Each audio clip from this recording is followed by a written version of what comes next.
asking, because nobody ever wanted my advice. Well, I can tell you so much more, tell you everything in my soul, and how much of everything do you want to know? He said you gotta cash a check, you know your heart is riding, because the future's coming one day at a time. 'Cause all that's left in the end is your family and your friends. It's the life you lead, the love you leave behind. Love you leave behind.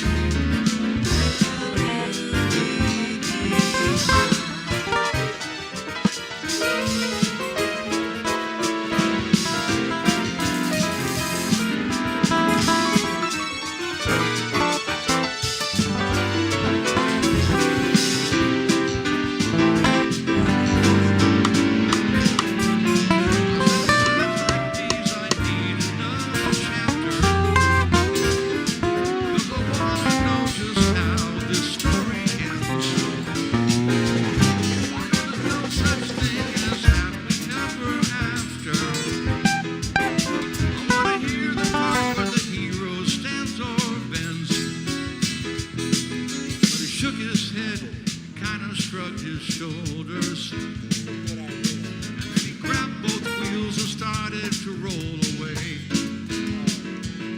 And then he looked into my eyes and said, I hope you realize that this will be the last thing I'm gonna say. He said, life is just like playing a piano, and among the black and white there's a song or two. Do all that you can, lead the children by the hand. It's the life you leave, the love you leave behind. Life you leave, the love you leave behind. You leave the love you leave behind. Life you leave, the love you leave behind. Love you leave behind.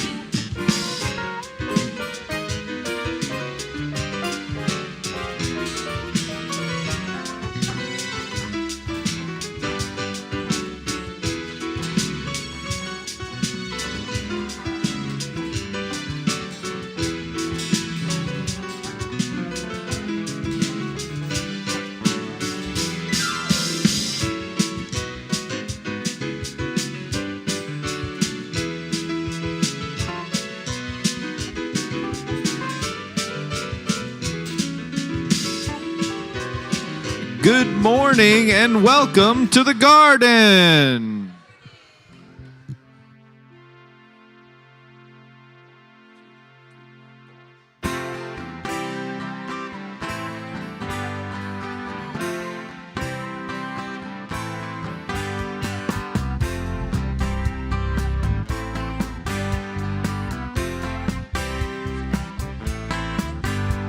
Well, I started out down a dirty road, turning out all alone,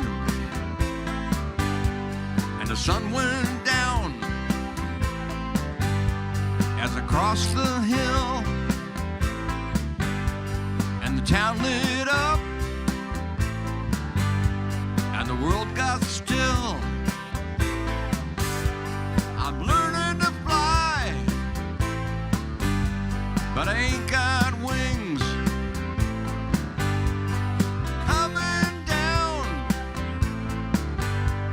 is the hardest thing. Well, the good old days may not return, and the rocks might melt, and the sea may burn. I'm learning to fly, but I ain't got wings. Coming down, learning to fly, the hardest thing. Learning to fly.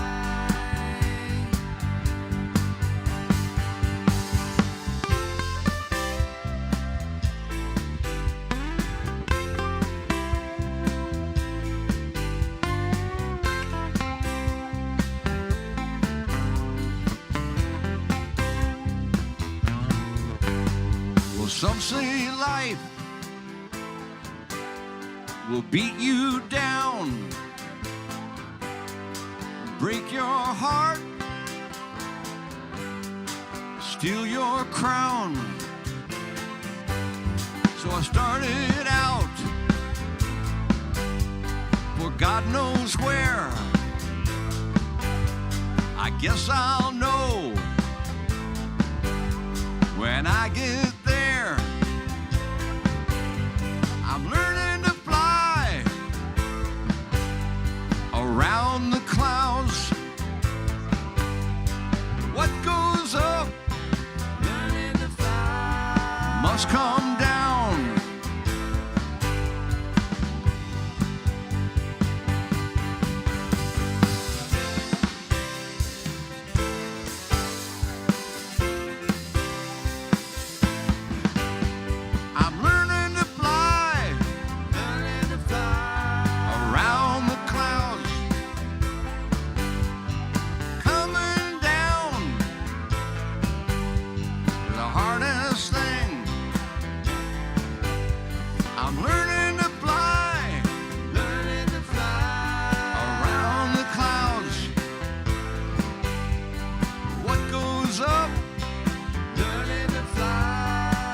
Come down.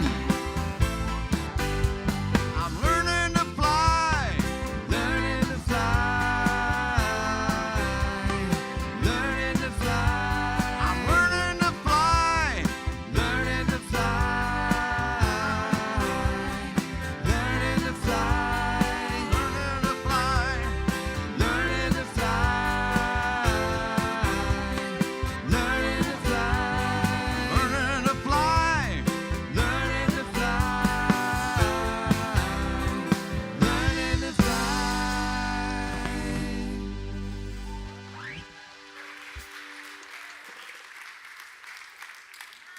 That is exactly why you're here today. You're here to learn how to fly, right? We're here to learn how to get rid of all this stuff that hangs on us and really let the Spirit soar in our lives. That's why you're here. And I believe the Spirit has something to say to you today, so I look forward to hearing more about what that is in the many years and adventures ahead. Good morning. We're so glad you're here. Again, welcome to the garden. And it's so good to see so many of you here today. I have just one announcement. Can you believe it? I can't believe it, but I do. And it is, we still have some space for the class on Thursday, Debunking the Myths of Grief with Joy Dyer. And, you know, I have to tell you, I think you might be saying, well, you know, I'm not experiencing grief right now, and there's really nothing going on. But I have to tell you, have you noticed that there are a lot of advertisements now for the 25th year of 9/11?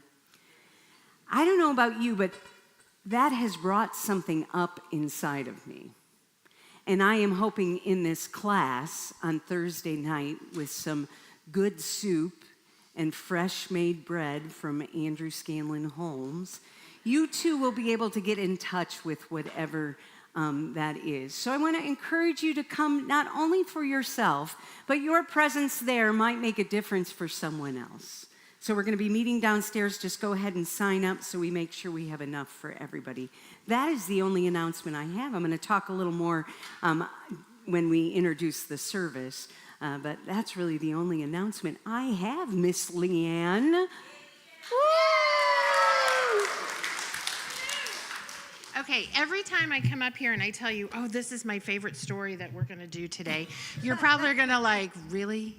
But it is. It is about a walk. Now, let me explain. Jesus had just died, and there was a ton of grief. And there were two men, and they were walking and they were talking. And a third person came up to them and was walking and talking with them. Now, don't take this personally, but it had to have been men because they were clueless who was walking with them. Oh! It was Jesus. Sorry. I love you all, but I'm sorry. But they realized when it was too late, after they broke bread, they went and they broke bread and they ate together, and Jesus was preaching to them. And then they realized, oh, I know who this is. It's Jesus. Now let's just take a minute, because I am at fault at this. All right, so I'm owning this as well. How many times do we go through life completely overwhelmed, in grief, in stress, and you forget that Jesus is walking along with you? You have to, till it's too late, right? Well, it's never too late. But in this case, it was too late. And the guys were so excited, they ran back to Jerusalem and they told the other disciples about their adventure. Now, how often do you run and tell people about the process that Jesus was walking with you? Look what Jesus had done in my grief and in my stress. So I brought my ugly walking shoes, and the kids and I are going to go downstairs and we're going to talk about this amazing trip that these two men went on and what they found at the end. All right, ready, guys? Let's go downstairs. Woohoo! That's so great, Leanne, because we're going to talk about that story too. Maybe we can open up some conversation amongst folks. So today after service, we welcome Dr. Sally Bassett, who hopes to inspire you to discover new passions as she shares her experiences leading groups and traveling to more than 120 countries and 7 continents. She encourages people to step outside their comfort zones and embrace new experiences for real personal growth. Sally enjoyed an amazing 30-plus year career in the travel industry with Ambassador ATA Airlines. How many of you remember those days? Yeah. Sally, do you remember the carolers who used to sing before the Biltmore trips? I was one of those carolers. So you had an impact on me then as well. She was a flight attendant and made her way all the way to be the CEO. In 2005, after completing her doctorate in tourism at Purdue University, with an emphasis on international humanitarian work while traveling, Sally chose to focus entirely on offering transformational trips that combine adventure, yoga, and service. For the past 21 years, Sally has been the founder and president of a nonprofit organization, Peace Through Yoga and Adventure. The organization currently offers trips in 18 countries incorporating adventure, yoga, and depending on the destination, a meaningful service component. She founded a Girls for Success school in the heart of the rainforest in Costa Rica and has established numerous libraries and destinations around the world. Sally's passion for life, creative spirit, and spiritual approach have been keys to her success. Her yoga journey has included teaching yoga basics and philosophy as an adjunct professor at Butler University, go Dogs, for 7 years, and co-founding a yoga and spirituality program at the Christian Theological, is it the seminary or the center? The seminary, CTS.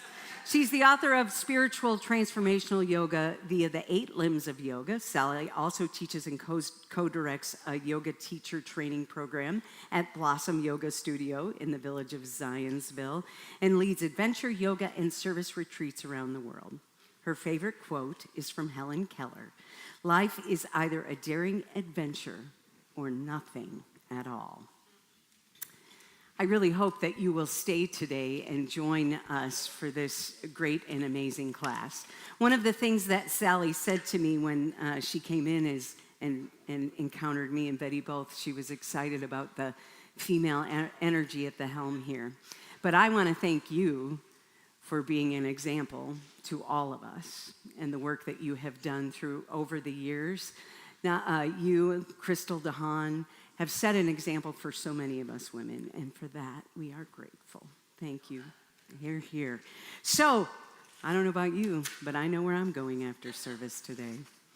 With this in mind, body, mind, and spirit, let us take a moment to be still and to be reminded of God's ever-presence and blessing in our lives.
Well, you know you're living large when you get excited about buying a new candle for us at Michael's and a lighter that I can light with my arthritic fingers. So thank you, everybody. I'm also excited that Sally's here. We've known each other for 25 years. And she's been a dear friend, certainly a supporter of the work that I had done at the NFP radio show. Sometimes a counselor when I needed some counseling, a lot of wisdom. But when I think of travel, I always think of Sally Bassett. Rick Steves is second. So, yeah. So I will say, if you want to go on a trip, then the ones that she arranges, and especially the ones that she leads, are top notch. And I just had to share, I think it's on my Facebook page, my favorite quote is from John O'Donohue: "I'd love to live like a river flows, carried by the surprise of its own unfolding," which to me speaks of the mystery of the journey. Our devotional moment, one of my favorite authors, John Philip Newell.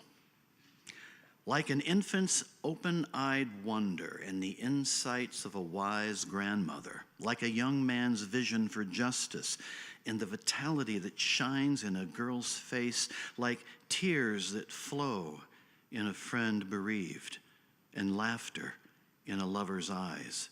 You have given me ways of seeing, O God. You have endowed me with sight like your own. Let these be alive in me this day. Let these be alive in me. And as we always do here at this beautiful community called the Garden, let's share those 4 international words of peace. Shalom, salam, namaste, peace.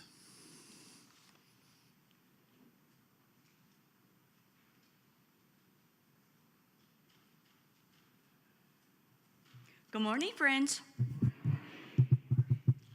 Well, I've known Sally longer. Our daughters went to first grade together. So I know, oh wow is right. So I know that many of you, look at the trips that I've gone on. Almost all of the trips have been Peace Through Yoga trips. So I would encourage you, I'm wearing that Peace Through Yoga shirt. So anyway, I would encourage you to come and listen to what she says. They're fabulous trips, fabulous people, and I'm thankful. So yes, very thankful. Anyway, life is full of detours. My whole life is a detour, and I've learned to embrace the detour. It seems like, there's a simple way to do things, and then there's Becky's way. But, I don't know. It just seems like that's my life. A detour led me to the garden. So I don't know that if I was supposed to go away from the garden, but I'm still here. So, I'm very thankful for the detours and where it brings us. So with that, let us pray. Heavenly One, thank you for bringing us together today. A place where things grow, roots take hold, and sometimes weeds surprise us right where we thought we had everything under control. Lord, we confess that most of the time we prefer the well paved, clearly marked GPS-approved path. It's predictable. It has fewer rocks to trip over and the guardrails for our wandering feet. But every now and then, you gently nudge us off the gentle highway and onto the bumpy, overgrown road less traveled. We admit our first reaction is usually panic. We wonder why we just didn't stay on the sidewalk. Yet, you are the God of unexpected adventures. Remind us tomorrow that the detour isn't a mistake, and the uncharted trail often holds the most breathtaking views, the sweetest fruit, and the kind joy of we would never have found if we stayed inside the lines. Give us strength and courage to embrace the unexpected twist, to laugh when we take a wrong turn, and to trust whatever lies down this wider path. You're always walking right beside us. And it's going to be a much more exciting trip than we originally thought. And hopefully we'll know it's you. With that, amen. Okay, so the harvest baskets, I don't see them. All right, thank you. We'll get the baskets. You are the garden nurturing our shared mission, helping it bloom and thrive. This year, we challenge you to be bold in your faith and your presence. If you can contribute today, we thank you. If you can't, your presence is enough today.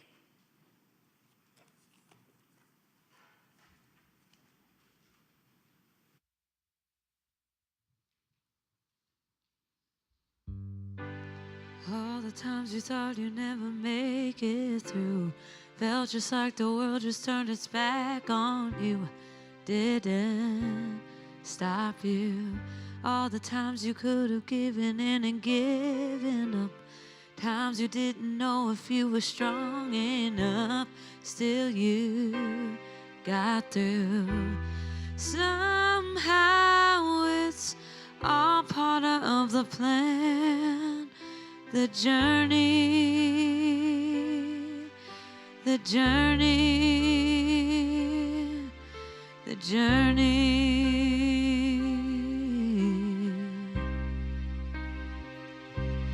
It's the journey, it's the getting that way you're going to. Gone through hell, but still you're gonna make it through. It's the fire that they can't put out inside. It's a hell of a ride. All the times they thought that they could hold you back, but you've always known there was no chance of that. You're made too strong. When you're going with your heart, you can go further than you'd ever thought possible. Prove them all wrong. It's all part of the bigger plan. Journey, the journey, the journey.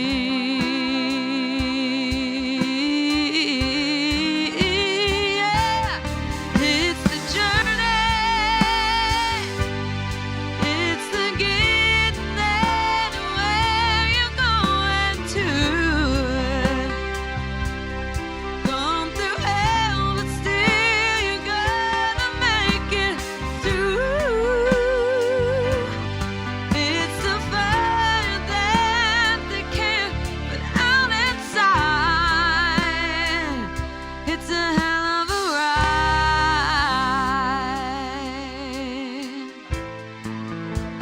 And every step you take is one more step put on the way, on the journey. the journey, the journey. Ooh, yeah. It's journey. It's to get that where you're going to. Gone through hell, but still you're gonna make it through.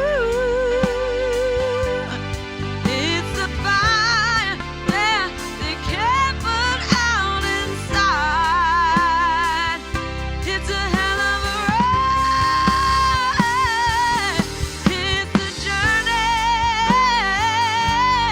It's the getting there to where you're going to. Going through hell, but still you're gonna make it through. It's the fire that they can't put out inside. It's a hell of a ride. It's the journey.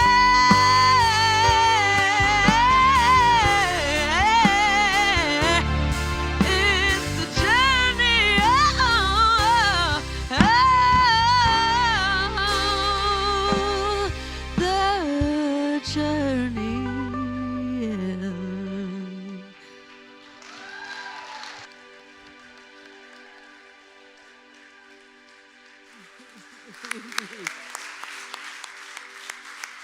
Kleenex.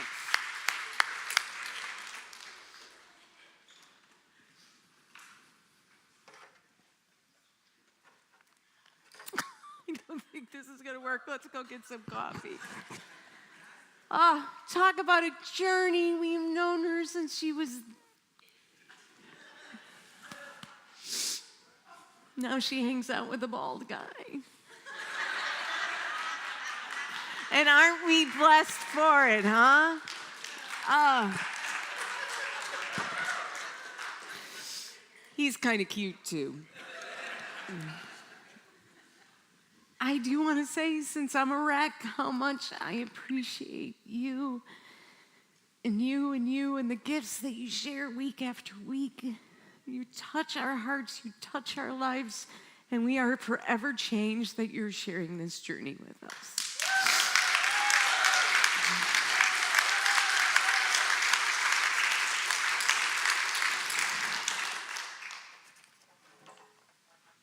All right. I do need a Kleenex. That's all right. It's funny, I'm going to preach about Kleenex, and I don't have any. All right. Oh, you have no idea. I don't go anywhere without them.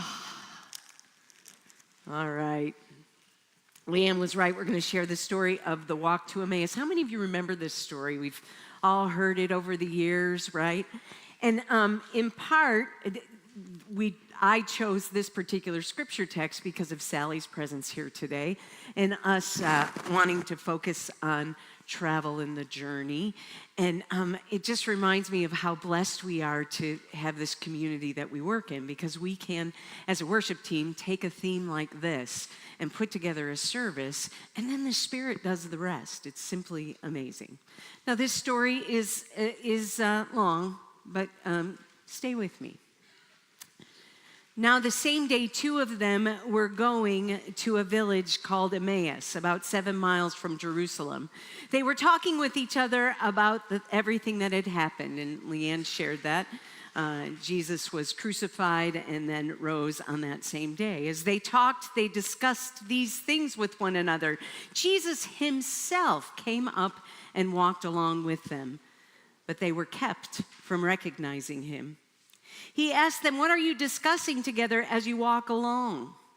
They stood still, their faces downcast. One of them, named Cleophas, asked him, "Are you the only one visiting Jerusalem who does not know the things that have happened there in these days?" "What things?" Jesus asked.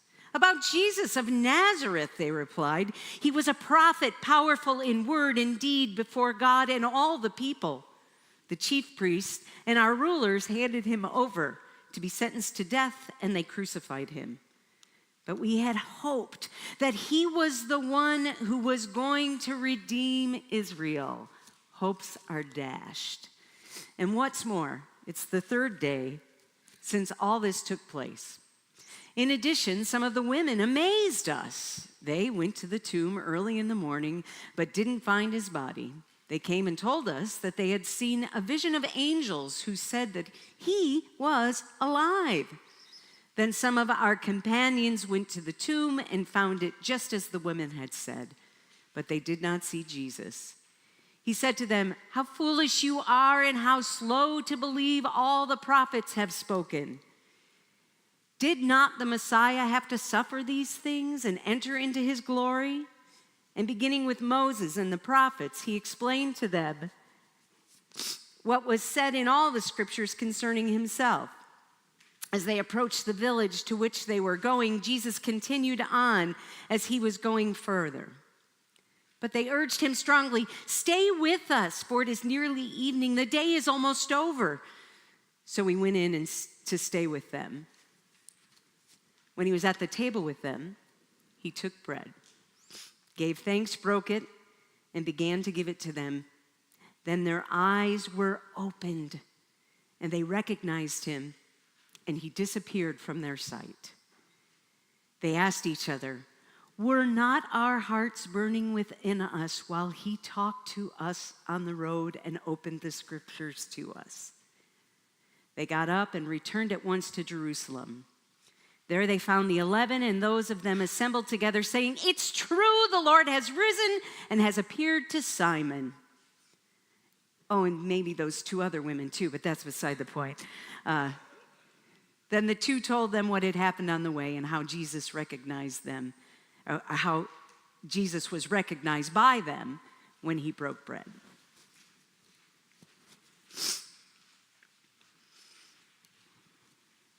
Lord, help us to become masters of ourselves that we might be the servants of others.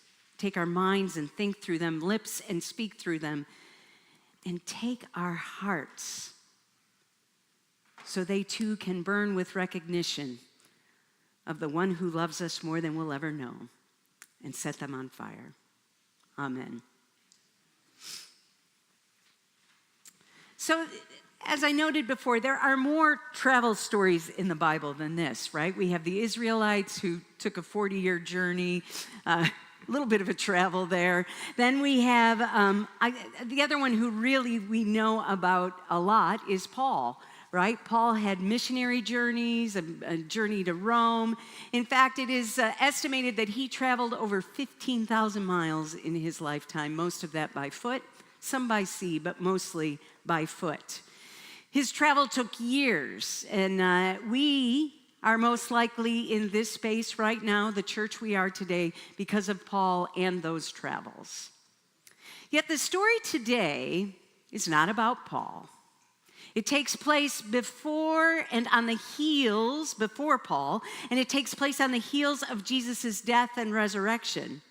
It involves Cleophas, who, by the way, we don't know much about, and some other guy who is never given a name.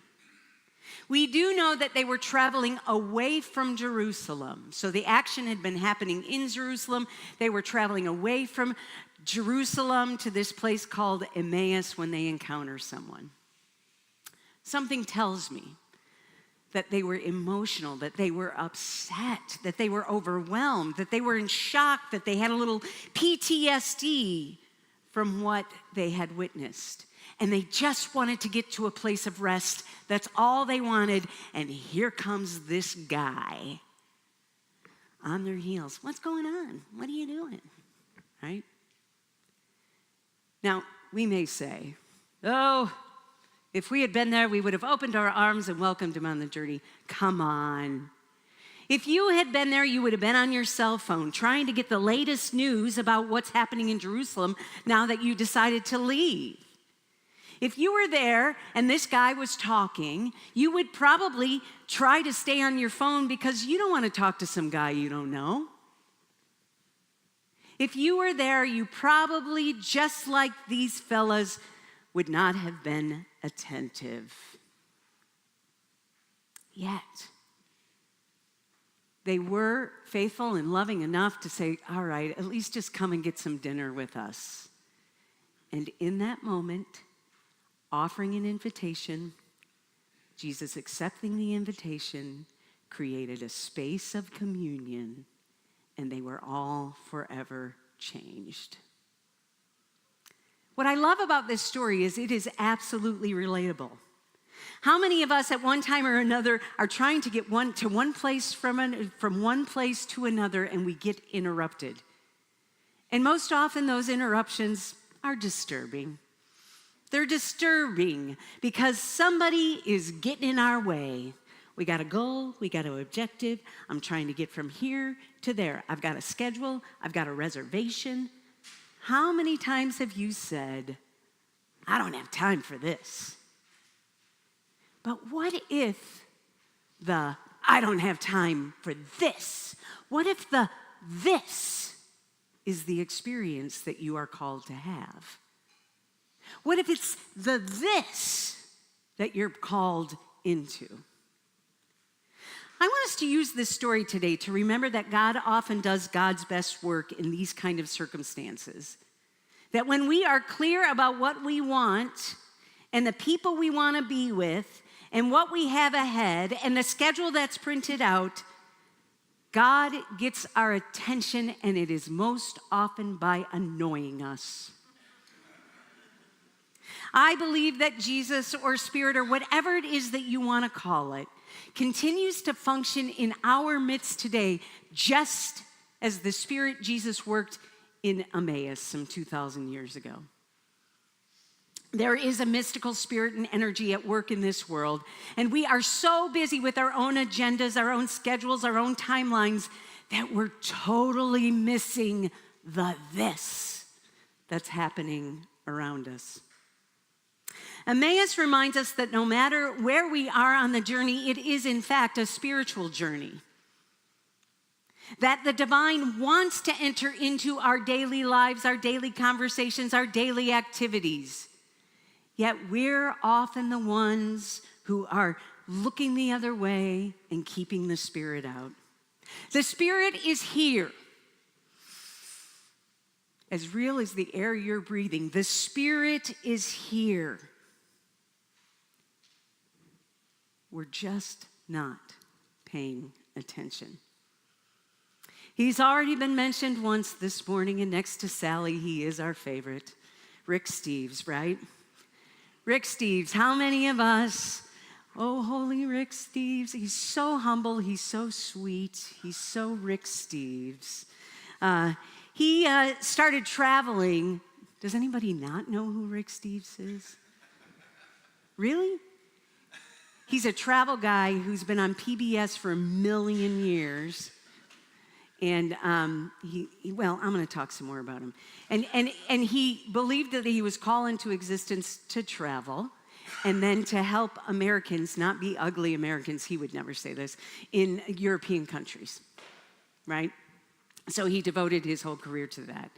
He started traveling when he was in college. When he was a student, he backpacked through Europe. Anybody else do the little backpacking through Europe? I tried.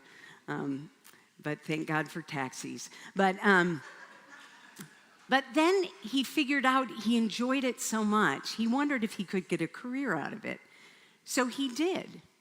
So he went from this college tourist to being a traveler when he started writing guidebooks. And he even had that PBS show, still has that PBS show. He had throughout his career has impacted so many of us with his travel, knowledge, experience, and I would say now, his philosophy. Rick says, we have a choice when we travel. And I would say, we have a choice in our daily life as well. He said there are 3 different options for us. We can be tourists, we can be travelers, we can be pilgrims. Now, how many of us have been tourists? If you have been to Disney, you have been a tourist, I guarantee you, right? You've been to Disney, you've been a tourist, and that is, you have your defined I'm going to have so much fun with these kids here, I can't stand it. I am going to smile and enjoy every line because this trip is about tourism and relaxation and leisure.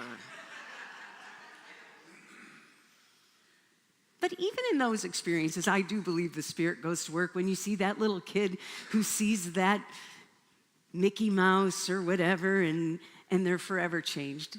Tourism isn't bad, but it's a different mindset, isn't it? You focus on the sights and the activities rather than engaging in the culture. We do not want to engage with the the mouse, Mickey Mouse, on a long-term basis. Anybody who's worked there knows that story. But, we don't really want to engage with that culture. We want to go in. We want to have the experience as tourists, and we want to get out of there. Now, I know there are a few interesting people. Some of them live in this place called Celebration. Do you know Celebration? It's where it snows, and it does this, and it does that. There are people who are not tourists, that they are truly Disney pilgrims, and I think that's pretty incredible. But most of us go in there as tourists. We spend a little time, we spend a lot of money, and we have the experience. But he also says that beyond tourism, there's this thing called traveling. And travelers, in contrast to tourists, seek deeper engagement with the places they visit. They're often motivated to learn a little something, explore a little something, and connect with the different cultures.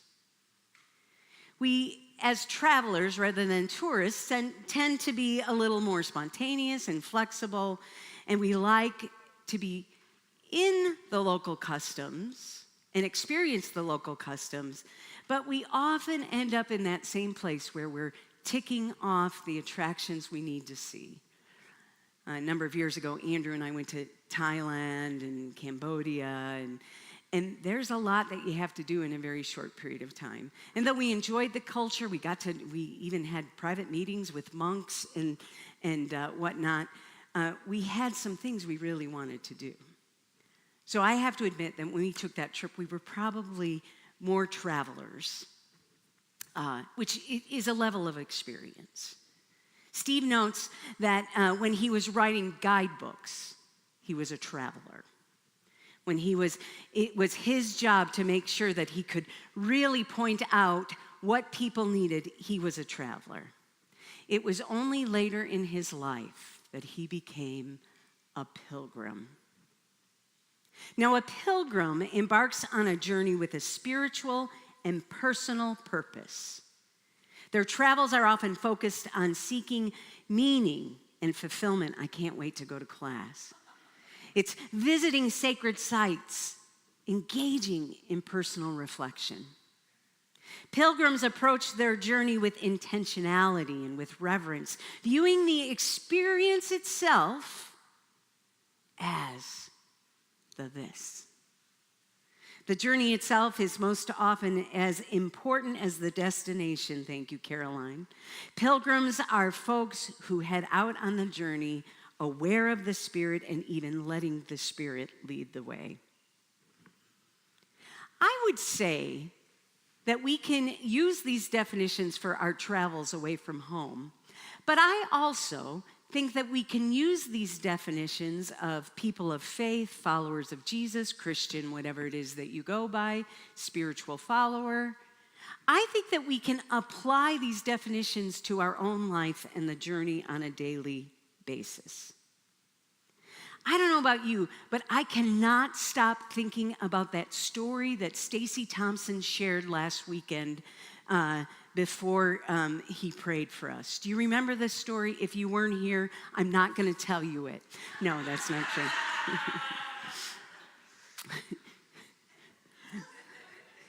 I was going to say, and we're a little behind on funding in August, and if you really want to hear it, we'll talk later. No, and anyway,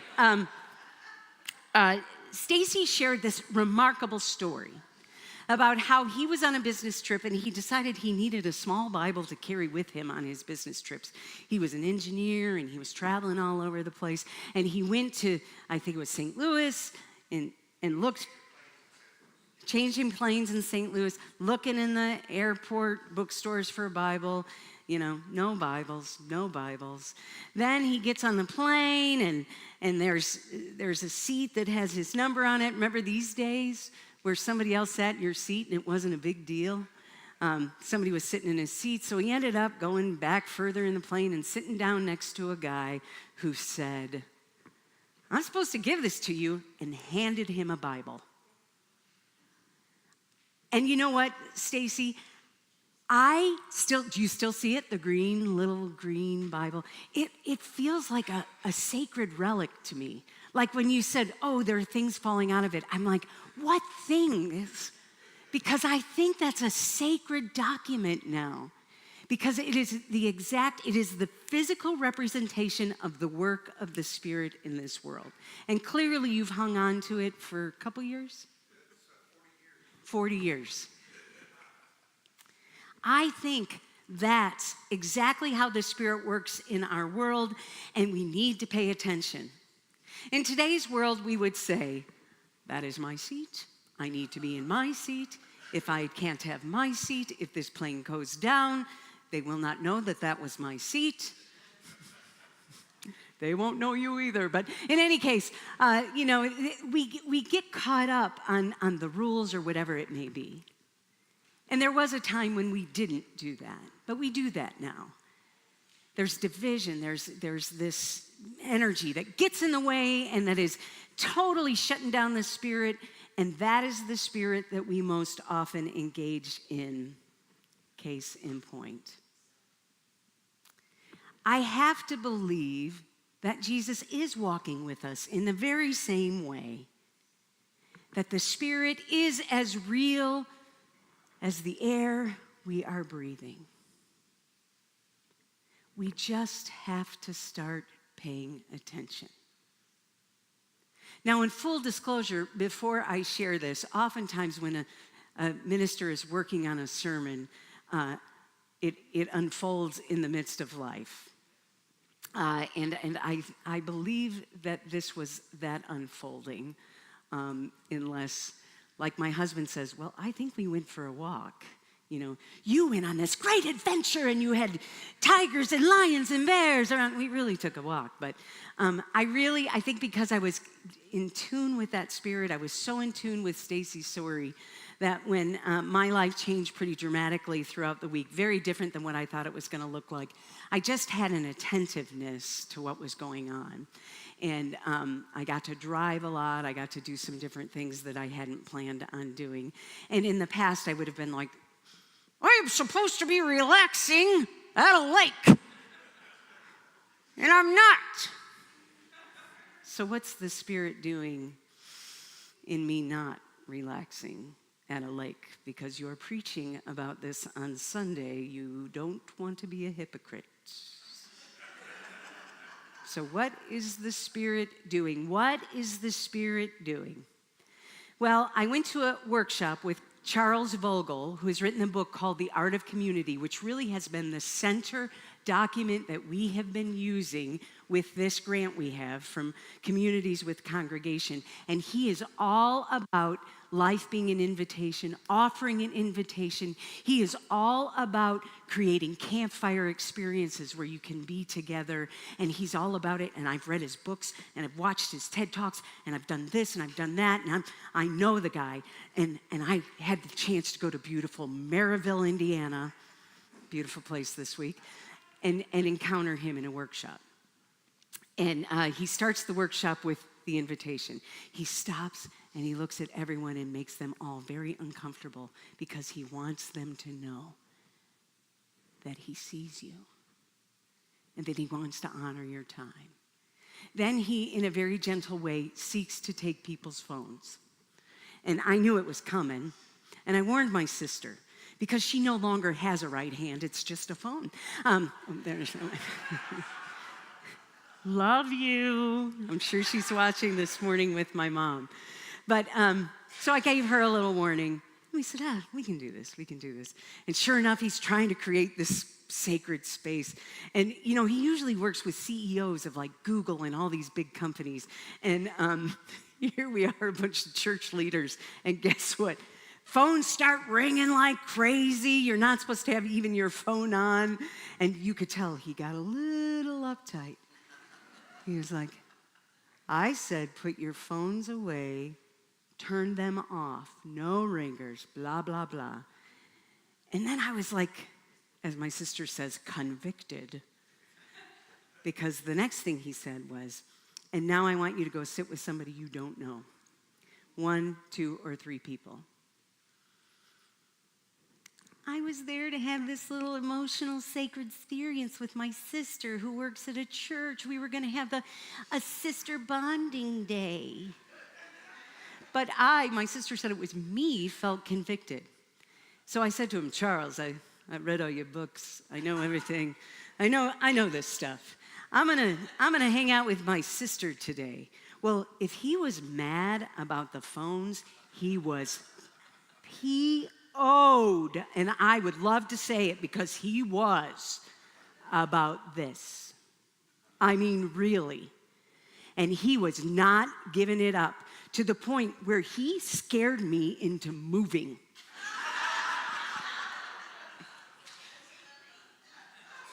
He scared me into moving, and I moved. I wouldn't even look at my sister the rest of the day. I didn't want anything to do with her. So we have this little break, tiny break. I move, we have a tiny break, and on the table they have, at these conferences, we've all been to these conferences, they have a variety of things you don't really need. There's candy and mints and Doogie Watts and pens and writing materials, and there were all these Kleenexes. And my mother has one addiction, and it's to Kleenexes. And so I tend to pick them up. And so I picked it up, and I'm like, why are you picking this up? You don't have any pockets. You don't need any Kleenex. I put it back down. I did my little bathroom trip, and I came back, and I picked up the Kleenex.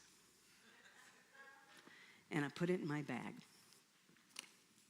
I ended up in this trio of people, a good Catholic girl, a good UCC guy, and it was interesting. So he did a thing on invitation and accepting an invitation. And this woman said that, they had just moved to town and they had visited this church, and somebody, I know I gotta speed it up, somebody invited her to church, and she didn't want to do it. Small kids, lots going on, working like crazy, everything's crazy, everything's everything. Person called back again and said, no, I really want to, I would love for you to come to this meeting. And she said, well, I have these kids. The lady said, bring the kids, and I will feed them, I'll take care of them, I'll figure out whatever it is. So she went to the meeting, and I said, how amazing is the invitation for you wasn't enough. You really needed the invitation for the kids. At which point, this woman starts sobbing and says, yes, it was that they didn't only want me, they wanted my kids. Every church I'd been at, they had needed me to do something for them, and I was totally shut down. And it was when somebody said they wanted to take care of me and my kids, it changed everything. And she is sobbing, and she needs a new kind of mascara. It's everywhere, and she's just sobbing and sobbing. Would you like a Kleenex? I know it sounds crazy, but I do think it was the Spirit. I'll get on my rug. I do think it was the Spirit that did that.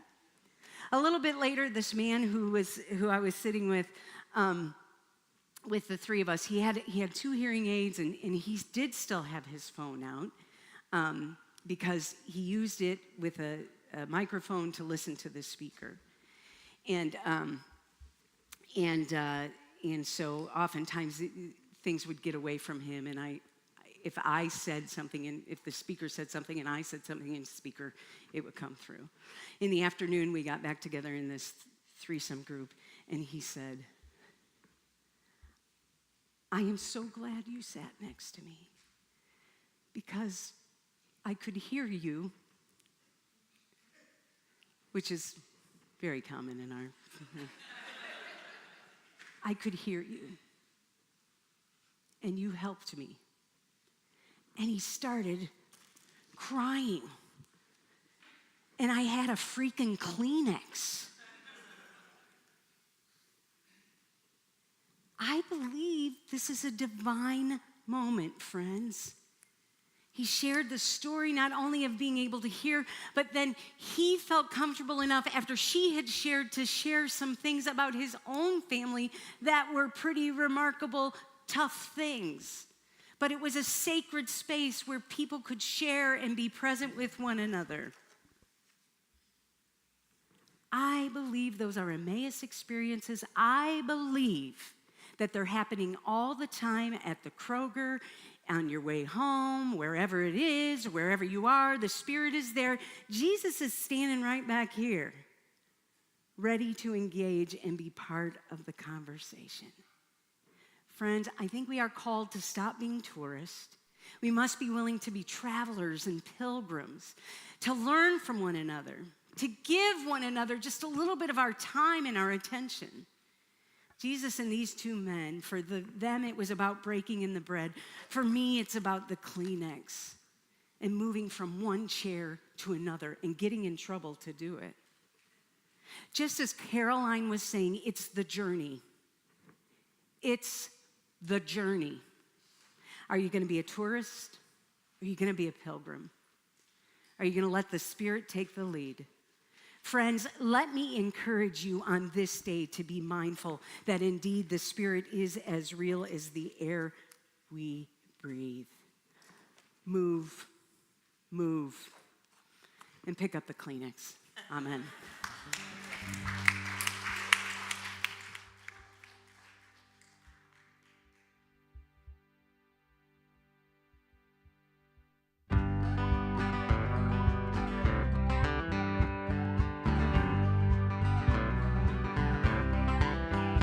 Met a man wearing a t-shirt said Virginia's for lovers. Had a Bible in his left hand and a bottle in the other. He said, all you're really giving is the sunshine in your name.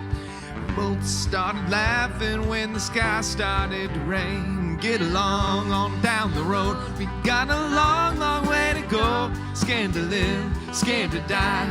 We ain't perfect, but we try. Get along while we can. Always give love the upper hand. Paint a wall, learn to dance. Call your mom, buy a boat, drink a tea, sing a song, make a friend. Can't we all get along?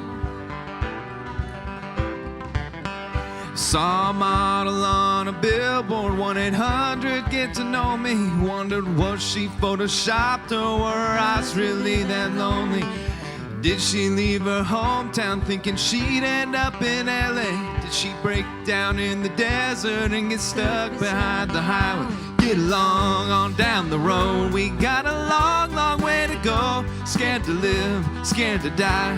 We ain't perfect, but we try. Get along while we can. Always give love the upper hand. Paint a wall, learn to dance. Call your mom, buy a boat, drink a tea, sing a song, make a friend. Can't we all get along?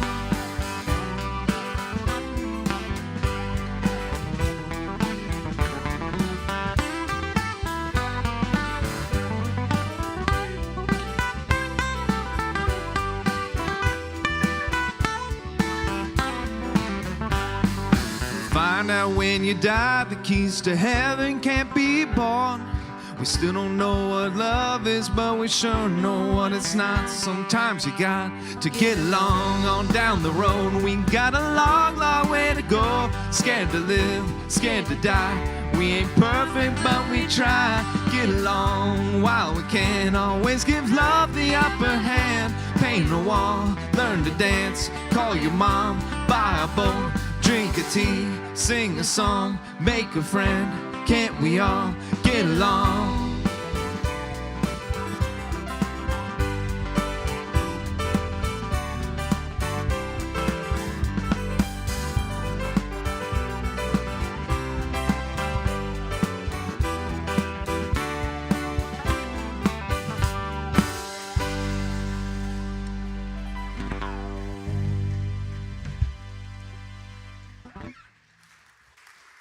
right, since we've already messed up first day, I'm going to just keep messing it up. We had decided at our leadership team meeting that we were not going to be doing the cabaret this year.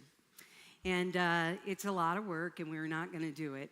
And then the band said, really? Just this morning.